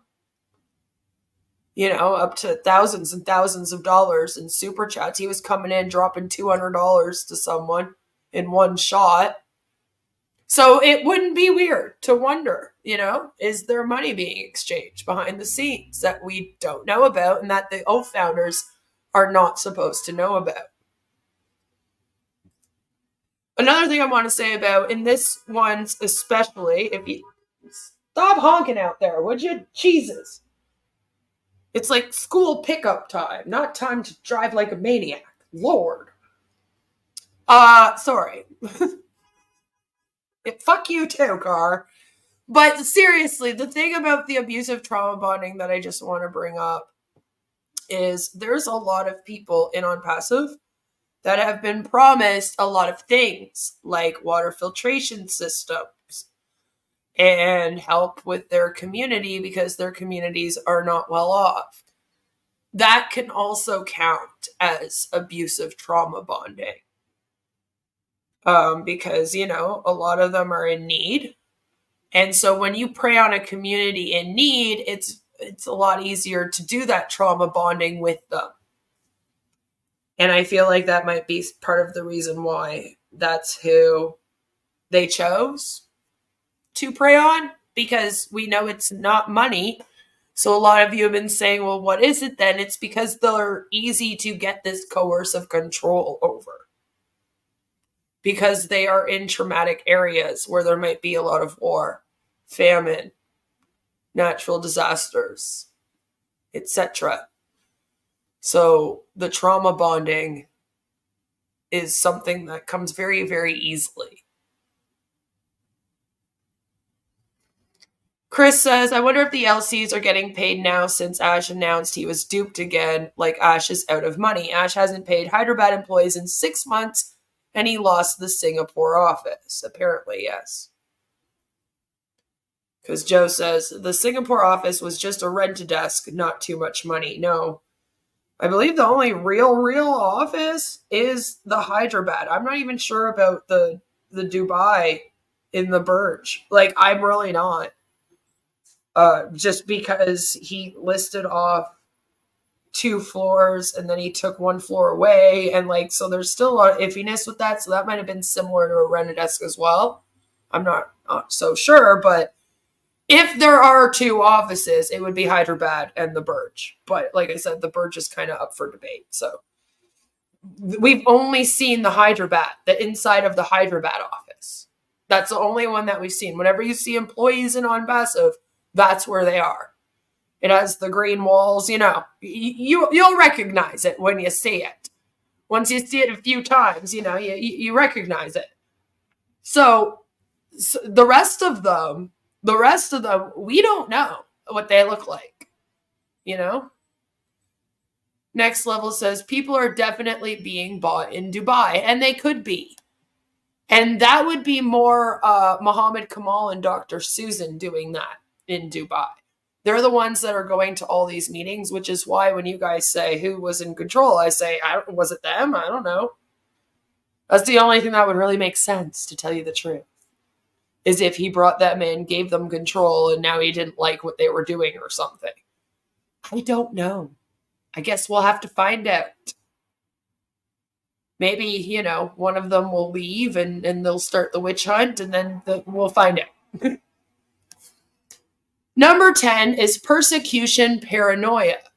As more people flee the cult, secrets are leaked to the outside world about the authoritarian rule of the leaders. External law forces investigate the cult, you know, kind of like the SEC. The cult's paranoia grows. Increasingly paranoid, the cult weaponizes for a showdown against the world and sees violence as the necessary purifying force that will save itself from its scheming enemies. All who commit acts of violence are pardoned in advance by the leader or leaders. Many other cult members leave, and this increases the paranoid fear of impending confrontation with external enemies. Because when people start leaving, it's of course the fault of the external enemies, not the fault of the cult. It's not because they've taken away these people's freedoms and their rights and given them an echo chamber and they maybe want to step out of that. No.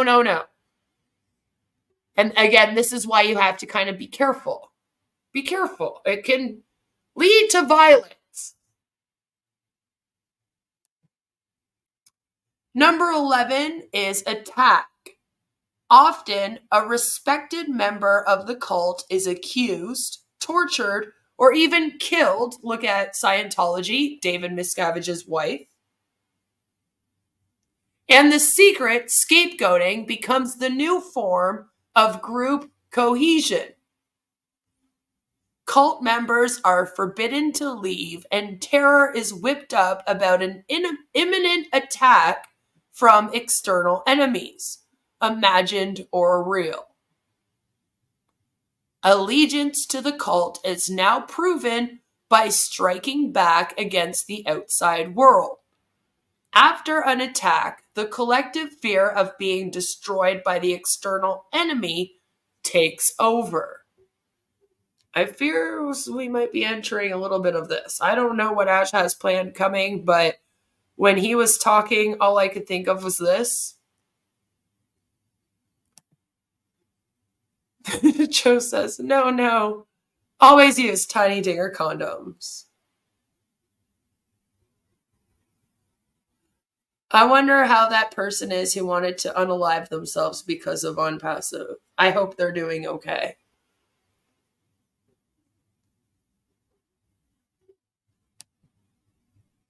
I hope they're doing okay. So number 12 is the final conflict. Fearing destruction, the cult either attempts one final attack against the world or barricades itself up and enters into a state of siege. In the later case, cult suicide pacts are common. This is like Heaven's Gate. The cult either destroys itself or lashes out against its often fantasized enemies. Either way, the cult collapses with a violation of law or loss of life. Violation of law could be, in future if Ash does get criminal charges. It's happened before for people that have stolen around $100 million. There's a lot of people that have had criminal charges done in the US because they stole $100 million off of people. So it's a possibility. It's not completely off the table.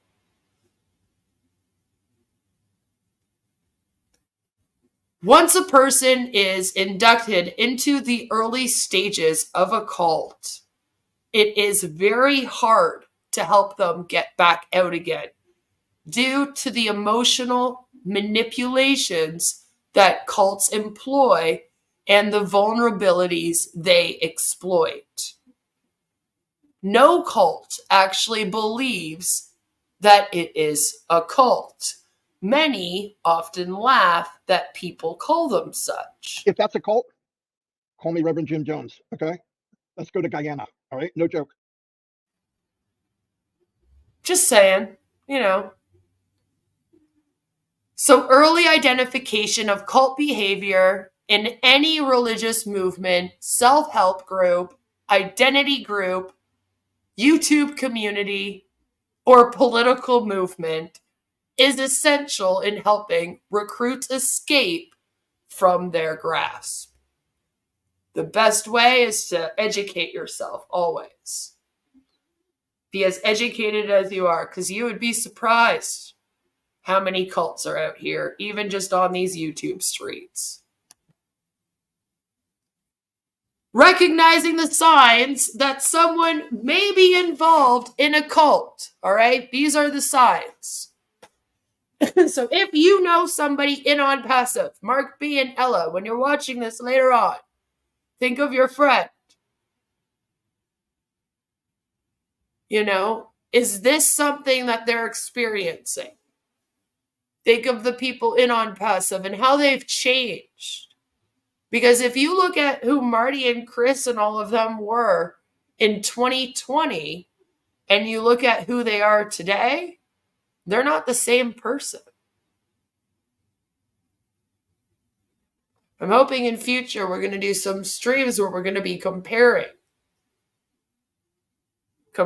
them like over the years, and you're going to see what I mean. And I'm sure a lot of you already know this. They're not at all the same. So these are some of the biggest signs, all right? 5 of the biggest things, all right? If you know these 5, you'll be able to tell if someone that you know is involved in a cult. They tell you they changed for the better. Yeah, they would, right? So Number 1 is abrupt personality changes. Number 2 is isolation from family and friends. And like I said, the best thing you can do as a family or friend is not let that happen. Not let them isolate themselves from you. Continue to check in. Number 3, extreme dedication to the group and its leaders. Okay, extreme dedication. Like, they can come out here and say anything to you, and then you'll just be a clapping seal. You know, like that. Unwillingness to discuss or question group beliefs or practices. She wants to be the first to make us look silly. Stop going there. Also, you know, telling you not to listen to other people's opinions. Say it. Noticeable changes in personal goals, aspirations, or lifestyle. Like, are they now all of a sudden making unrealistic dreams and expectations? Are they telling you that they have found a group online that is going to help end all of the world's problems and they're a part of it? When there was a time when really all they wanted to do was be a stay-at-home mom. You know, like, is there a big, huge jump in their goals, their aspirations, or even how they live their life? You know, like, are they all of a sudden not eating their favorite food, and it's not because they're on a special diet that their doctor told them to go on? Are they taking these weird products all the time and then trying to sell them to you? And they've completely lost their personality now on social media, and even when you try to talk to them, they're only about that thing that they're selling. You know, like, these are noticeable changes in their lifestyle or their goals. You know, are they talking about how they found a man that was sent by God? You know, like, that's the kind of thing where it's like, I think your dreams are a little too big with that one. So I searched everywhere on the internet to find a chart on these 12 life cycles, and I couldn't find one. So I made this one. Onpassive is doing it wrong, Next Level says. None of these people are flexing their earnings or showing that lifestyle. It's not even a good scam. But yet Ash stole $108 million. That was just in the signups. That's not including at all the O Connect sales. We don't know what he made in the O Connect. That was just the $97 sign up. Like Shakeology, yeah, really, right? You know? That's the real benefit in joining Onpassive. Handing with the old people, yeah. Right? Right? You're not making money, so it's just all a social group. And see, that's the thing, is that when the business starts turning into just a social group, that's when you got to start worrying. All right, that's when you got to start going, maybe we're in a cult and we should be more worried about this. You know? But like I said, you know, this is a general, like, order that they'll go in. Obviously, the very first one is always going to be the big idea, and the very last one is always going to be the final conflict. However, they often kind of go 1, 2, 3, 2. 1, 2, 3, 4, 2. 1, 2, 3, 4, 5, 2. Love bombing tends to pop up over and over and over again. It's very much like the cycle of abuse, the life cycle of a cult, you know? It can kind of jump around a little bit. But it always starts with the big idea and it ends with that final conflict. Part of me, hopes that we're heading towards the final conflict, but then part of me is like, oh gosh, what's going to happen when we get there? And what will have to happen is we're going to have to talk about what people in Onpassive can get involved in instead. That can give them the same happiness and the same sense of community and the same possible financial freedom, even if so be it, that they hoped to gain from Onpassive. They need to start looking for that. If I were them, I would start now. But hopefully you guys enjoyed that presentation, and hopefully it was a little bit eye-opening for you. A lot of people, say, how do people still stay in this cult? Well, it's because they use coercive control tactics. Like I said, being in an MLM cult is very much like being in an abusive relationship. Right? Ash is going to do all similar things that an abuser would do. It's going to similar cycles, if you will. And that's why I said love bombing tends to come up over and over and over again. Just like in an abusive relationship, it's very much like that here as well in the life cycle of a cult. The love bombing one tends to get reused every time that they need it. And you might even look back in Onpassive and be able to think of times where it was only love bombing. Right? They weren't really doing anything else. They were just love bombing Ash and each other. And it's because something else happened before that maybe didn't turn out how it was supposed to. Like they missed the launch date of the company again, So then how do they keep people? Well, it's best to start at the love bombing phase over again. You know what I mean? It just like in an abusive relationship, the cult does it the exact same way. And if you guys do want more information on that, there is lots and lots of information here on YouTube.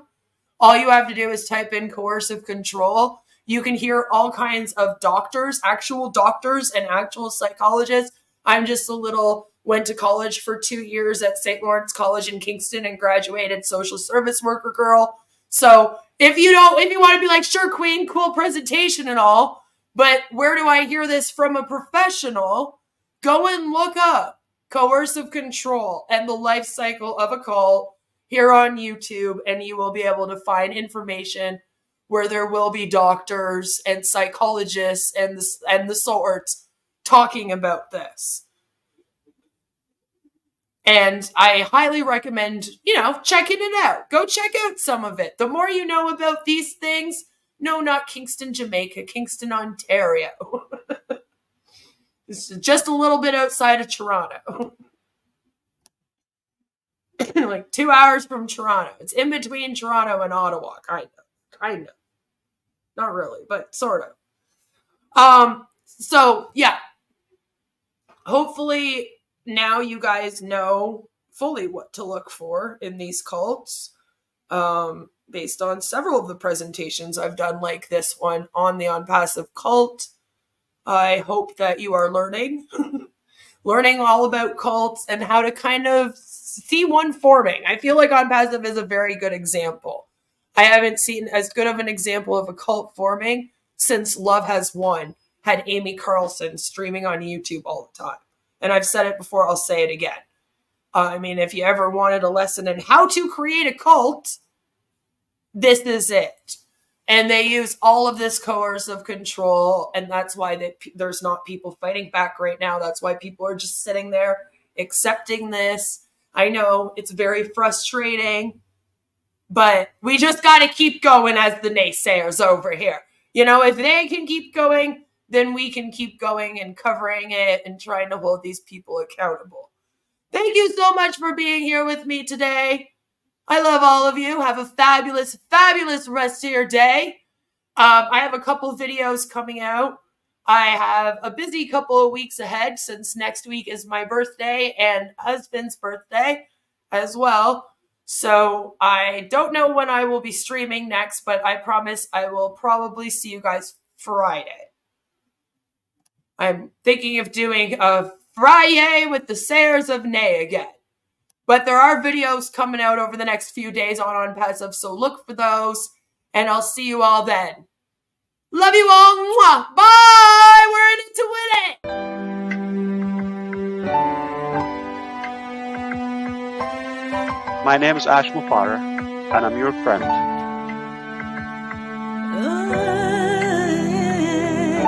My name is Ash Mufareh, and I'm your friend.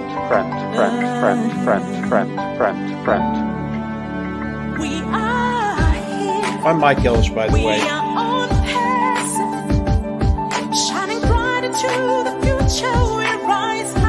Call me Reverend Jim Jones, okay? Let's go to Guyana, all right? No joke. If that's a call. Hey.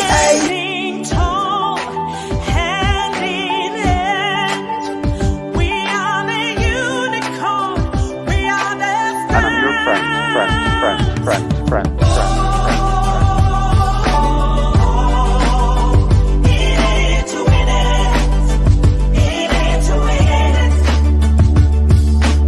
That negative YouTube channel has got more followers on it than I do on my own. And it breaks my heart. And I'm your friend.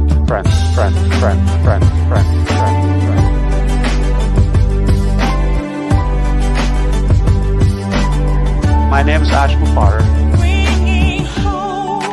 If you're rude, if you've been doubting or spying, or we know who you are. Stop going there. She wants to be the first to make us look silly. Yeah, Queen of Karma's on there asking for a debate. That's the lady I brought on. Her debate was 3-minute Ash. And another Queen of Karma asking about why don't we answer the question about religion. I think we've answered that over and over again. I've been answering them over and over. It's not the answer you want, but Yeah. call me Reverend Jim Jones, okay? Let's go to Guyana, all right? No joke. All right, this is a great way to start your day. Come here and tune in to crazy men talking about their experiences.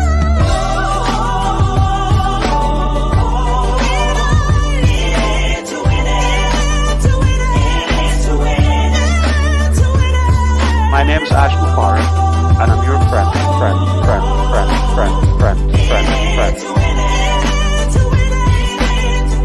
I'm Mike Ellis, by the way.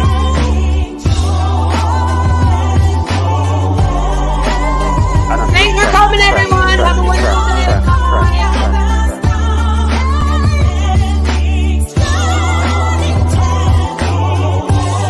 Stop going there.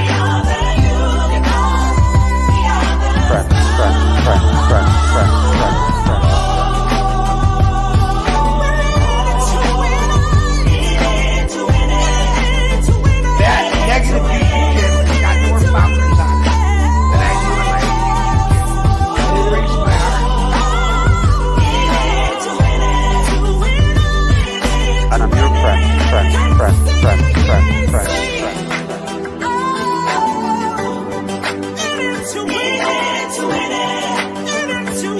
My name is Ash Mufareh.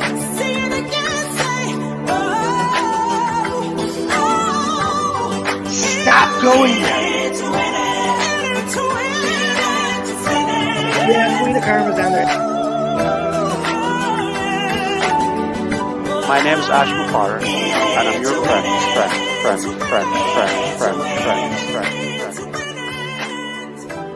Let's go to Guyana.